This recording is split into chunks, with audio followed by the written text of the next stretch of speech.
பன்னீர்செல்வம் என்ற பெயரில் அவர் அல்லாமல் 4 சுயேட்சைகளும் பன்னீர்செல்வம் என்பவரும் களமிறக்கப்பட்டனர்.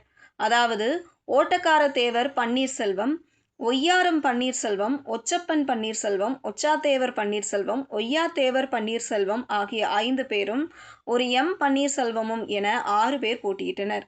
இதில் முன்னாள் முதல்வருக்கு பலாப்பழம் சின்னம் ஒதுக்கப்பட்டது. வாளி சின்னம் குலுக்கல் முறையில் மதுரை வாகைக்குளத்தைச் சேர்ந்த சுயேட்சை வேட்பாளர் ஒச்சாதேவர் மகனான பன்னீர்செல்வத்திற்கு ஒதுக்கீடு செய்யப்பட்டது. ராமநாதபுரம் தெற்கு காட்டூரைச் சேர்ந்த ஒய்யாபுரம் மகன் பன்னீர்செல்வத்திற்கு கண்ணாடி டம்ளர் சின்னம் ஒதுக்கீடு செய்யப்பட்டுள்ளது.